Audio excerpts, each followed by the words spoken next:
Here, omdat U gedagtes groter is as ons gedagtes. Here, is U manier is beter as ons maniere. En Here, mag ons saam met Jesus bid, toe hy in die tuin was,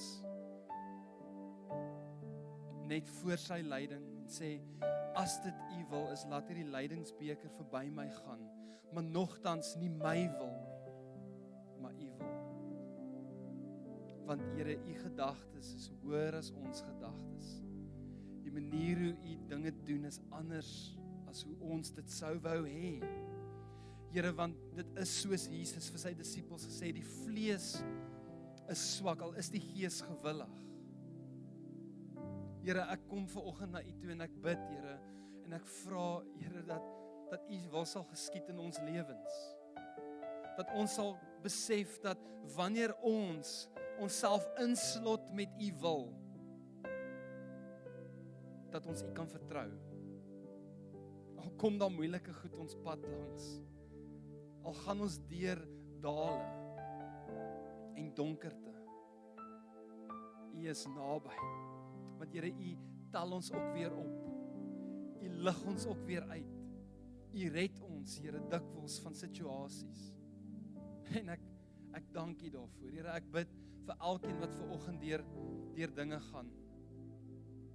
Ek bid vir elke persoon wat siek is. Want Here, ons kan na U toe kom daarmee. Ek bid, Here, vir elke persoon wat ly vanoggend. Ek bid vir gebroke verhoudings, dat ek weet, so rond gaan nou in ons dorp, Here, waar mense deur die moeilikste goed gaan in verhoudings. En ek vra, Here, dat U 'n wonderwerk daar sal doen, soos net U dit kan doen.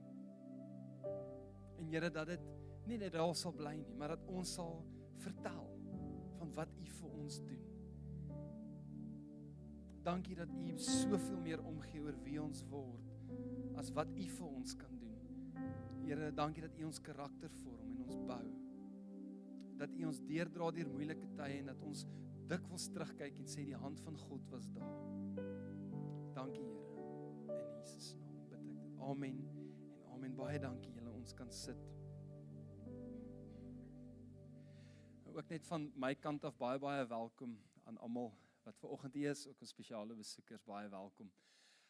Soos julle kan sien, is die kerk vanoggend so 'n bietjie leeg. Nommer 1 is lang naweek, maar nommer 2 is, meeste van ons is op Michou. Lekker, hulle kamp. Ek het gisteraand deurgery en van ons volonteërs het sommer al vanoggend deurgery.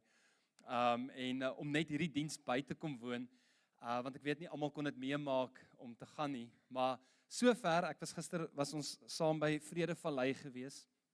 Ek het gaan help uitreik daarso. En dit was 'n ongelooflike lekker ervaring gewees. Die Here doen goeie werk en dit is baie lekker om baie fisies sout en lig te wees vir mense wat dikwels hopeloos is, stikkend is en gebroken is.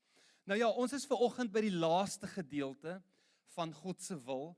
As jy vanoggend besoek en jy dink, dis nou die einde, jy's reg, dit is. Maar daar is die deel 1 en deel 2 is op YouTube, as jy dit wou gaan kyk. Ek gaan nie noodwendig recap nie, maar ek dink jy sal opvang. Ek dink nie, dis te moeilik om hierdie te verstaan nie. Ek dink is heel eenvoudig. Maar ja, ons maak vandag klaar hiermee. En dit was vir my 'n absolute heerlike reis in my eie geestelike lewe en ek hoop regtig dat die woord en die boodskappe vir julle iets beteken het. Nou, elke liewe huisgesin het reëls. Spoken en unspoken reëls in daai huis. Ek onthou, my maale het nooit gepraat oor skottelgoed nie. Nooit. Want ons het geweet dat die reël in die huis is, voor jy gaan slaap, maak nie saak hoe laat nie, skottelgoed sal gewas word. Dit is die reël gewees. En ek het dit baie maar hoekom? Nou dat ek groot is, besef ek dis great om op te staan met 'n skoon kombuis. Okay. Dit is absoluut sakkie as jy opstaan en daar's nie 'n teelepel nie en jy wil koffie maak en moet eers die goed was. Okay, so elke huis het reëls, maar hier's die ding, veral ek, maar ek hoop jy ook, ons wil baie keer redes hê vir daardie reëls. Ons soek 'n rede hoekom ons die reël moet navolg, want anders is dit net 'n klomp reëls. Want wat gebeur met reëls? As ons nie gereeld vra, is hierdie reël nog relevant nie en hoekom doen ek hierdie reëls nie? As ons weer kyk, dan werk ons vir reëls.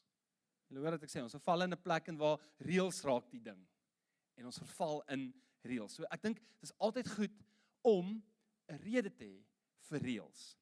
Ons gaan vanoggend afsluit met God se wil, soos ek gesê het, en ons gaan vlugtig kyk na 5 familiereëls wat of direk of reglyn verband hou met God se wil.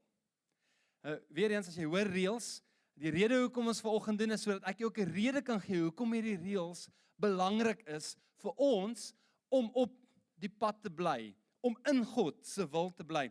Nou onthou ek het reeds gesê in die vorige reeks, of in die vorige boodskap het ek reeds gesê, dat God se wil is altyd Jesus. En alles rondom God se wil draai om Jesus.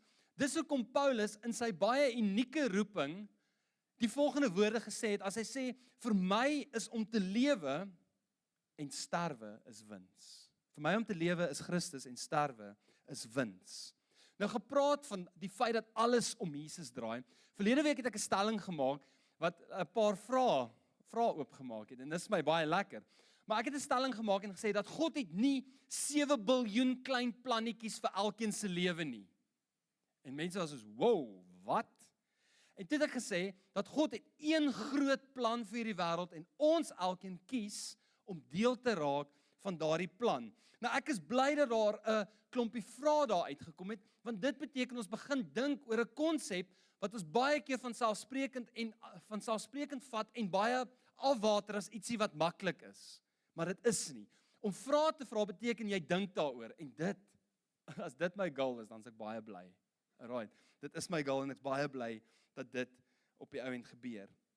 So ek wil net duidelik vanoggend ek wil dit net duidelik stel as jy dalk gewonder het hieroor. Ek glo verseker aan 'n persoonlike God, dat God persoonlik jou roep en jou red. Dis nie wat ons sê nie. Maar wat jy moet vra is hoekom? Wat ek sê nie God is nie persoonlik nie. Ek sê nie God het nie unieke gawes en talente vir jou nie. Dis nie wat ek sê nie. Maar ons moet die vraag vra, hoekom? Wat is die rede dat God jou roep en red? Yes, liefde is definitief een van daai groot goeders. God red ons uit liefde uit, maar nie net spesifiek vir jou nie. Dis ook vir almal. Dis waar Johannes 3 vers 16 ons belangrik raak, wat sê, so lief het God hierdie wêreld gehad. God is net so lief vir die verlore, die persoon wat hom nie ken nie, as wat hy vir jou is. So liefde is definitief sy motivering. Dit is verseker, maar ons moet vra hoekom, en ek glo dit, hy roep en red ons, sodat ek en jy deel kan hê aan sy groot plan, sodat ons mense weer terug kan sit met 'n verhouding met hom, daai liefdesverhouding. God wil sy goed terug hê, en ek en jy kies om deel te wees daarvan of nie. Beteken dit dat God jou nie persoonlik red of roep nie? Beslis nie. Beteken dit dat jy nie na hom toe kan gaan met jou gebede nie en met jou die goeders wat jy begeer nie, jou begeertes nie? Nee, dit beteken jy kan natuurlik na hom toe gaan. Hy's persoonlik, hy gee om oor jou. Maar dit laat my net dink aan daai versie wat ons skryf, wat Paulus skryf in Efesiërs 2 vers 10 waar hy sê, julle is God se handewerk. Bestem vir goeie dade. Nou, dis nie dat God hierdie goeie dade bestem het en nou hoef jy net terug te sit en te wag dat hierdie goeie dade jou pad langs kom sodat jy net in dit. Nee, dit beteken ek slot in, ek is besig, ek is God se handewerk, ek's besig om in hierdie een groot plan in te slot en soos ek in dit inslot, doen ek sy goeie werk hier op aarde uniek met my talente en gawes wat die Heilige Gees vir my gegee het. Ek hoop ek is bietjie meer duidelik daarmee. Dat wanneer ons hierdie potensiaal in ons ontdek, hierdie gawes en talente in ons ontdek, is die natuurlike uitvoering daarvan om dit terug te gee aan God. En hoe gee ons dit terug aan God? Deur om mense te dien en God daarmee te verheerlik. Weereens, dit gaan nie oor jou nie. Dit gaan nie oor jou nie. Baie keer wil ons God wees en ons wil God dra in ons sak. Maar hy is God en ek is nie. Ek hoop julle hoor dit baie, baie mooi.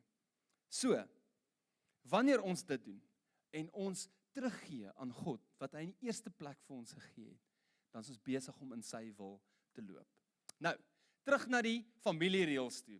Die familiereëls, daar's 5 belangrike, lewensbelangrike padwysers wat ek glo ons op die spoor van God se wil hou. En hier is hulle. Ek gaan hulle sommer gaan noem. Dis nommer 1, doen goed, vat teenstand, wees heilig, wees dankbaar en wees vrygewig. 5 familiereëls. En as ons sê familiereëls, beteken dit vir dies wat God ken en hom volg. Familiereëls, binnereëls. En ek wil vlugtig vanoggend by elkeenetjie stil staan, want ek dink dit is baie wyd en dit is nog wyer as wat ek vanoggend kan as wat ek vanoggend voor tyd het. Ek het nie tyd om elke liewe dingetjie hiervan of elke liewe aspek hiervan uit te trap nie, maar ek gaan vir julle voorbeelde gee oor wat dit is wat God wil hê ons moet doen. So kom ons kyk na die heel eerste ene. Die heel eerste ene is doen goed. En hy kom daar uit 1 Petrus 2 vers 15 is die skrifgedeelte wat amper direk met God se wil gekoppel word. Dit sê dit is God, dit is die wil van God dat julle deur goed te doen 'n einde sal maak aan die kwaad wat mense sonder begrip uit onkunde praat. Hoor wat sê die boodskap? Die boodskap sê dit ook net so mooi. Hy sê die Here het 'n plan daarmee as jy elke dag positief leef. Deur die regte dinge te doen, sal julle al die kritiek stil maak van die mense wat lelike dinge oor julle sê. Hulle weet in elk geval nie waarvan hulle praat nie. So die eerste ding is God wil hê ek en jy moet goed doen. En ek gaan nog so ver gaan. Hy sê dat ons moet nooit ophou goed doen nie, nooit moeg raak om goed te doen nie. Onthou julle Galasiërs 6. Pastor Pieter het dit so rukkie terug daar gepraat. Maar as ons aanhou goed doen en nie moeg raak of verslap nie, dan wat gebeur? Uiteindelik sal ons die vrug daarvan in ons lewens sien. So God se eerste familiereël is dat ek en jy groot harte sal hê en oop hande en goed sal doen op hierdie planeet. Nou, terwyl goed doen baie wyd is daar ietsie wat op my hart altyd druk wanneer dit kom by goed doen. En dit gaan oor die armes en die randfigure van hierdie wêreld. Jy sien, baie keer kyk ons na mense wat arm is. Ek praat van brandarm. Ek praat van as ek sê randfigure, dan beteken dit die mense wat nie in jou wêreld is nie. Wat jy soort van sien in die parkeerarea as jy uittrek en hy wil 'n geldjie hê. Daai ou. Alright, daai ou. En dikwels kyk ons na daai mense, ons kyk na hulle as objekte. Soort van hier's nou 'n ou, alweer 'n ou. En dis kom ek 'n hart het hiervoor, want ek doen baie keer dieselfde. Jy verval in daai, want jy verstaan nie daai wêreld nie. Jy weet nie hoe dit is om in daai wêreld te wees nie. Ons verstaan dit nie. So dit is verskriklik moeilik. So wat gebeur is ons sien hulle as objekte en baie keer dan skud ons net ons koppe in medelee of ons sê sorry, ek het nie nou nie of ek kan jou nou nie help nie. Ek kan jou nou nie help nie. Ek praat van daardie tipe mense waarvoor jy tweedehandse klere gee en tweedehandse meubels en soms sommer net gou in die engine garage inloop en vir die oue brood gee. Ek praat van daardie soort mense. En ek dink dit kom van daai sê ding af wat ons so goed ken as 'n spreuke, as ek dit so kan stel in die Engels, beggars can't be choosers. Ek het baie heidaglik ietsie geleer. En dit is dit. Het jy geweet dat mense met keuses en geleenthede is superryk? Mense wat geen keuses het nie, wat geen geleenthede het nie, is arm. Is arm. Dink gegaan hoeveel keuses jy het. Jy het keuses in die oggend wat jy wil aantrek. Jy kyk in jou kas en jy kies wat jy wil aantrek. Jy kies wat jy vanaand wil eet. Inteendeel, jy het soveel keuses oor wat jy wil eet vanaand. Jy het keuses. Jy het keuses wat jy die naweek gaan doen, hoe jy jou naweek gaan bestee. Keuses waar jy wil werk, jy het keuses in hierdie lewe. En as jy keuses het, is jy ryker as miljarde mense op hierdie planeet. Ek wil hierdie vir julle sê, hier is nogal cool, ek het hierdie feit raak gelees. Hulle sê 3 miljard mense lewe tans op R44 per dag. Dis R1370 per maand. Dis julle versekering vir jou kar. Dis net jou versekering vir jou kar. Daai. Dis waarop mense lewe. Miljarde mense lewe op dit. En ek dink een van die amazing maniere wat ons 'n verskil kan maak om goed te doen, is om mense 'n keuse te gee. Het Jesus nie dikwels mense 'n keuse gegee nie? 'n Keuse. Hoekom kan ons nie gaan en daai arm ou, daai randfiguur een keer, jy hoef dit nie baie te doen nie, maar een keer as jy so voel, sê Here, help my. Ek wil hierdie ou 'n keuse gee. Vat hom, sê vir hom, wat wil jy eet vandag? gee hom 'n keuse. Nie net vir 'n brood in die hand stop nie. Of as jy vir 'n ou klere gaan koop of klere wil gee vir 'n ou, sê vir hom, hey, ek wil vir jou 'n baadjie koop of 'n kombers. Kom, kies jy vandag wat jy wil hê. Hier's wat ek weet, julle, die waarheid is dit, is dat hoe meer keuses iemand het, hoe meer in beheer voel hy oor sy lewe en hoe meer menswaardig voel so ou. Jy kan iemand se lewe omdraai deur hom hulle keuses te gee. En ek praat van goeie keuses wat lei na God se groot plan vir hierdie wêreld. Om iemand 'n keuse te gee, om ook die evangelie met hom te deel en te sê, hierso is lewe. En te sê, weet jy wat, ek is ook maar net eintlik 'n beggar wat weet waar om brood te kry. En dis by Jesus Christus.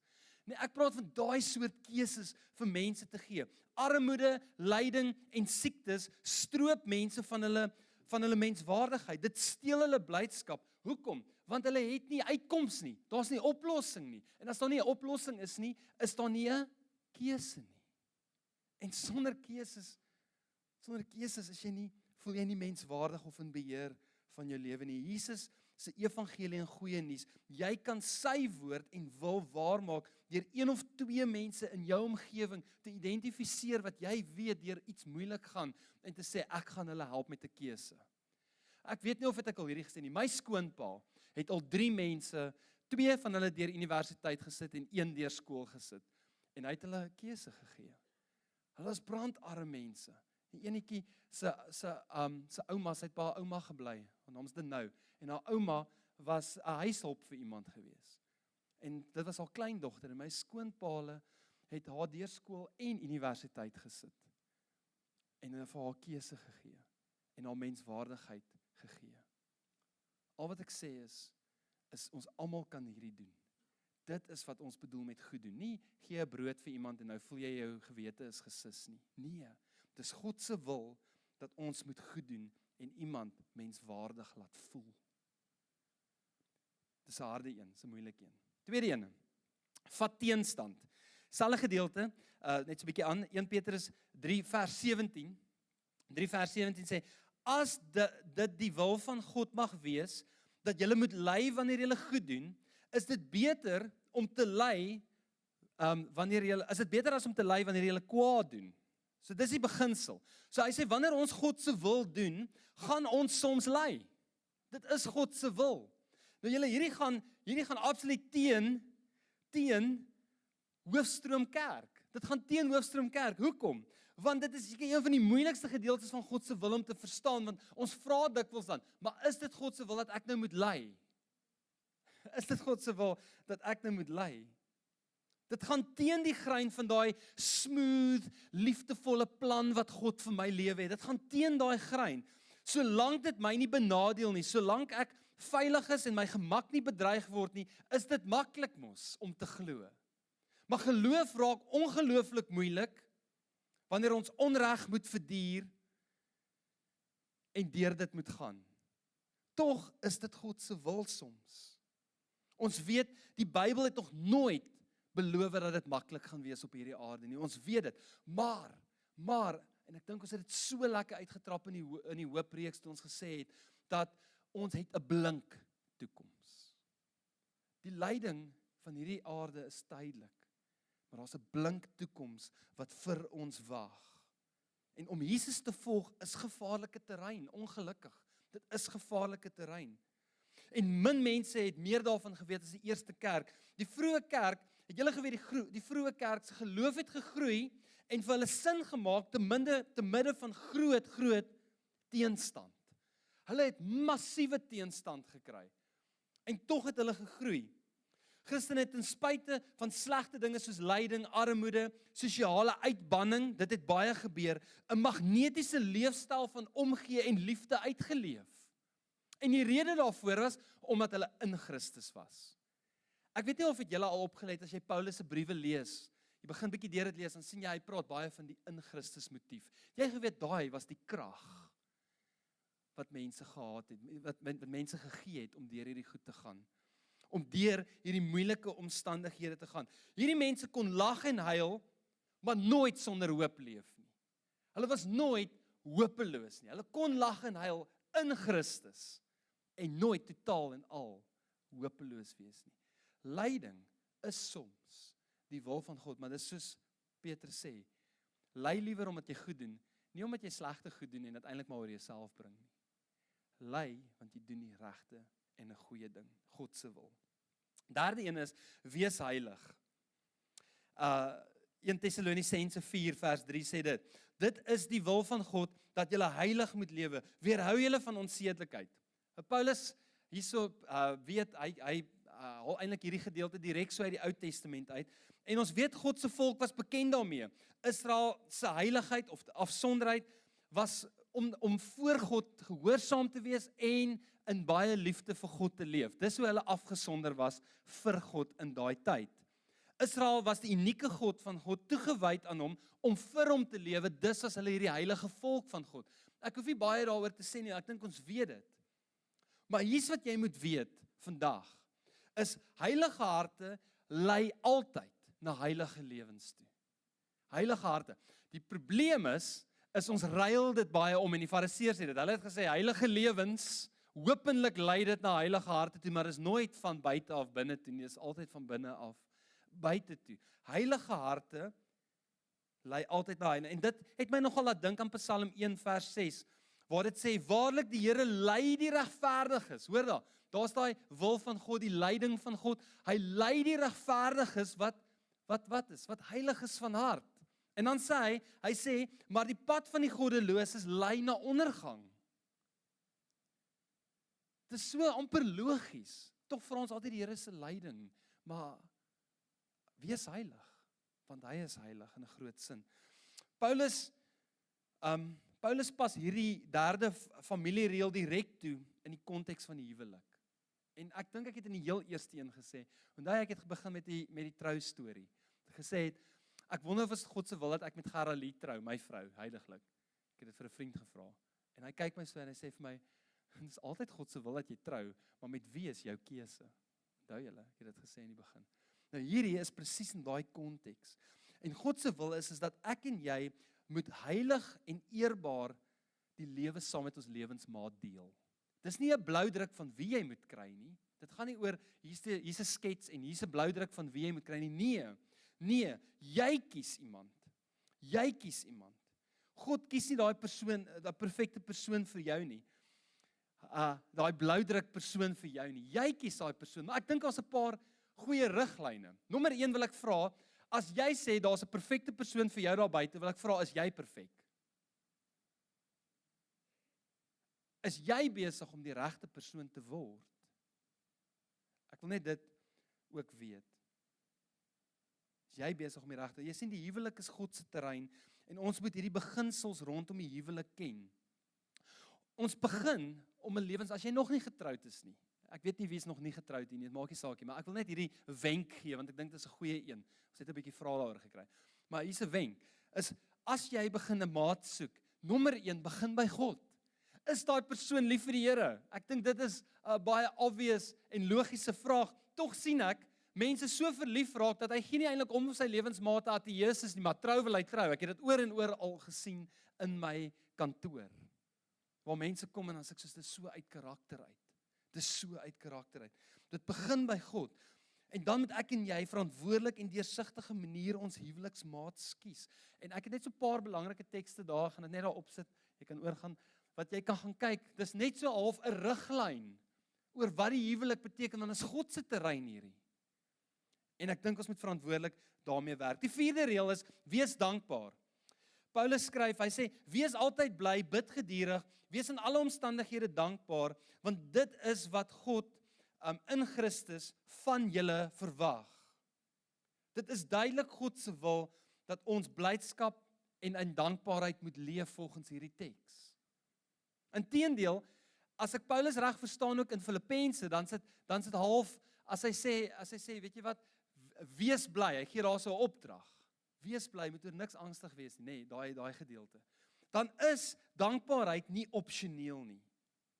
Ek en jy lewe binne God se wil as ons dankbaar leef. Inteendeel, ek dink Paulus bedoel amper dat ek en jy agter blydskap en dankbaarheid moet aanhardloop. Ons moet agter dit aanhardloop. Die vreugde van God bring rustigheid diep binne in ons. Hoekom? Want ons weet hy hou ons vas en hy hou ons op koers. Ek dink ons moet dit verstaan. Ek dink ons moet leer om God te begin vertrou vir wie hy is en wat hy sê, want dis wat geloof is. Geloof is om te glo dat hy is wie hy sê hy is. Hy is wie hy sê hy is en dit hou ons op koers. Dit is daai diep wete dat hy ons liefde, dat hy lief is vir ons en ons koester terwyl ons hom volg. Daai diep wete. Ek weet nie of jy ooit daai geloofsoomblik gehad het waar jy net gesê het ek weet dat ek weet dat ek weet en dan doen jy 'n bietjie mal goed, jy verkoop jou kar en jy weet jy gee net alles weg en jy dink jy die Here is op my sorg. Daai tipe daai oomblik, daai weet dat ek weet die Here is lief vir my en hy kyk na my. Nou ons almal is vol van iets. Ons almal is vol van iets. Van ons is vol van onsself, ongelukkig. Van ons is vol van onsself. Van ons is vol dankbaarheid. Van ons, en ek weet hier's 'n paar van julle is vol nikke. 'n Paar van ons is volwasse. Ek is nie. Nee, maar ons almal is vol van iets. En hier's wat ek weet. Alles wat vol is, loop uiteindelik leeg deur ons lippe en deur ons dade. En wanneer ek en jy vol van Jesus begin raak, wanneer ons inslot by wie hy is en wat hy doen, wanneer ons inskakel by wie hy is en wat ons doen, weet julle wat gaan begin uitloop uit ons lewe uit? Dankbaarheid en vreugde. Dit gaan uitloop uit jou uit. Dit gaan uitloop uit jou uit. Elke liewe dag. Dit is God se wil. Dat ek en jy dankbaar en vol vreugde moet wees. Die laaste ene is wees vrygewig. 2 Korintiërs, ek het my Bybel oopgemaak hiervoor. 2 Korintiërs 8 vers 1 skryf Paulus die volgende. Hy sê broers, ons wil hê julle moet weet van die genade wat die gemeentes in Macedonië van God ontvang het. Al was hulle swaar beproef deur verdrukking, hulle blydskap was oorvloedig en al was hulle baie arm, hulle was ryk in hulle oorvloedige vrygewigheid. Ek verseker julle, hulle het na hulle vermoë, ja, bo vermoë bygedra. Uit eie beweging het hulle by ons daarop aangedring om te mag deel in die liefdeswerk van hulpverlening aan die gelowiges in Judea. Dit was meer as wat ons verwag het, want eers het hulle self aan die Here gegee en toe aan ons. Dit is soos God dit wil. Hierdie is amazing. Ek en jy word geroep, nommer 1, om in God se wil vrygewig te wees. Vrygewig te wees, met oop harte te leef, met oop hande en oop beursies. Ons hou nie daarvan om daar te praat nie, en ek gaan vanoggend jou nogal uitdaag hiermee, want ek dink, dit is baie, baie belangrik. Maar oop hande en oop beursies. Jy sien, net die Christene wat hier genoem word, het hulle nie net geld gegee nie, hulle het hulle self nommer 1, ek weet nie of jy opgelet het nie, Paulus sê dit in daai laaste stukkie, nommer 1 het hulle self heel hartig aan God gegee. En wat was die uitvloeisel daarvan?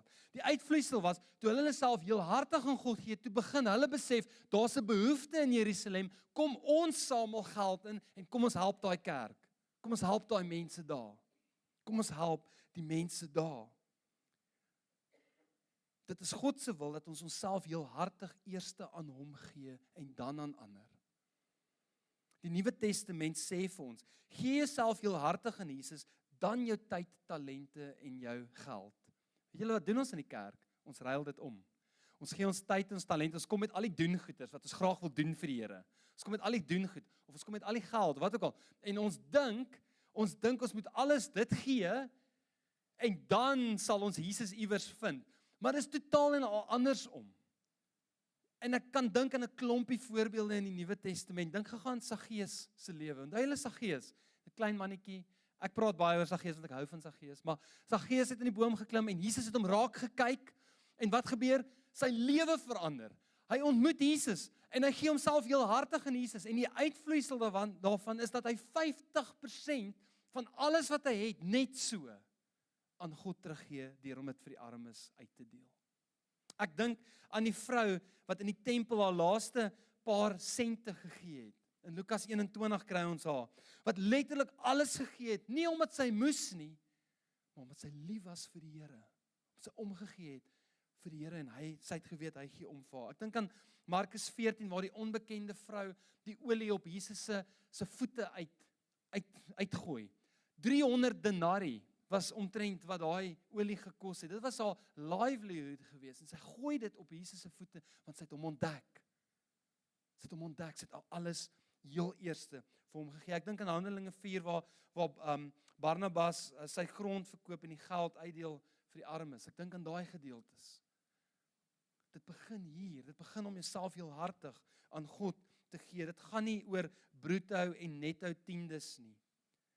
Inteendeel, dit gaan oor soveel meer as dit. Dit gaan nie oor hier's die Here se deel en nou is ek okay nie. Dit gaan oor om alles vir hom te gee. God se wil is dat ek en jy 'n weggee hart moet hê, spesifiek vir sy werk. Dit is sy wil. So, hierdie is die 5 familiereëls net so uit die Bybel uit. Dit's 'n bietjie lank vanoggend, ek weet, maar ek wil mooi klaar gemaak het. Dis die 5 familiereëls wat so direk uit die Bybel uit vir ons wys wat God se wil is. Ek wil hê dit sal vir my great wees as jy bietjie gaan dink hieroor, nog verder gaan lees hieroor. Ek sal baie daarvan hou as jy dit doen. En hierdie reëls gaan oor hoe ons leef. Hoe ons spesifiek leef in God se wil. En ek wil vir jou sê wat gebeur wanneer jy hierdie reëls doen. Ek wil vir jou die rede gee vanoggend vir hierdie reëls. Die eerste ding is dit. Wanneer ons goed doen in God se naam, is ons besig om die koninkryk uit te bou. Het jy dit geweet? Is ons besig om sy wêreld wat hy besig is om te herstel en so liefhet, 'n beter plek te maak. Wanneer ek en jy teenstand vat, wanneer ons goed doen in Jesus naam, jy geweet dan bly ons getrou teenoor ons hemelse familie. Weet julle wat se getuienisse is dit? Die kerk het gegroei omdat mense in teenstand nog steeds gesê het, ek sal die Here dien. Ek sal die Here dien. Jy bly getrou aan jou familie, jou hemelse familie. Wanneer ek en jy heilig leef, dan is God besig om ons karakter te vorm in dit wat hy van die begin af 'n prentjie voor gehad het. Wanneer ek en jy begin sê, ons gee ons harte vir die Here, sodat hy ons heilig kan maak, sodat ons heilige lewens kan leef, begin ons lyk soos wat God die Vader dit wou gehad het. Om deur dankbaarheid, as ons in dankbaarheid en in vreugde leef, skuif ons vanaf beswaardes na vreugdevol wat die liefde van God hoorbaar, sigbaar en voelbaar uitleef. Ons lewe in negatiewe tye, waar mense ondankbaar is, waar mense kla. Jy hoef net op Facebook te gaan en dan kom daar weer 'n beelding op en dan sien jy al daai comments. Mense is so negatief en so pessimisties, maar jy kan anders wees. Dit is God se wil, dat jy vreugde en in dankbaarheid leef. En dan die laaste een, vrygewige harte, wys ons dat ek en jy die hart van Christus, want Christus het vir ons onthaalwe arm geword, so arm, dat hy homself aan 'n kruis vir my en jou gegee het, naak, verneder, en gesê het, ek hou niks terug vir dit wat ek lief het nie. En so wil ek sê, as jy God werklik lief het, met jou alles, dan sal jy, sonder enige twyfel, jou alles vir hom gee. En dit, vriende, is God se wil. En voor ek afsluit, as jy verder wil studie doen, ek het hierdie boek gebruik. Dis professor Stefan Joubert het hierdie boek geskryf. En ek dink dit het my ongelooflik baie gehelp. Dis God se wil vir jou lewe. Dis 'n studieboekie. En wat so amazing was van die boek, ek het hom as 'n bron gebruik vir hierdie reeks. Ek wil dit graag deel met julle, en dit my so geraak, vir my baie duidelikheid gegee. So as jy dieper wil gaan in hierdie, kry vir die boekie. Ek dink hy is actually by Bargain Books hier in die mall te koop. Jy kan hom daar kry. En gaan deur dit. Want ek dink dit gaan jou baie vry maak van sekere stigmas en dit gaan jou baie uitdaag om te sê, nie my wil nie, Here, maar U wil. So ek's dankbaar vir hierdie boekie en ek's dankbaar dat ek dit met julle kon deel in hierdie laaste drie deelreeks. Kom ons sluit ons oë en dan bid ons saam.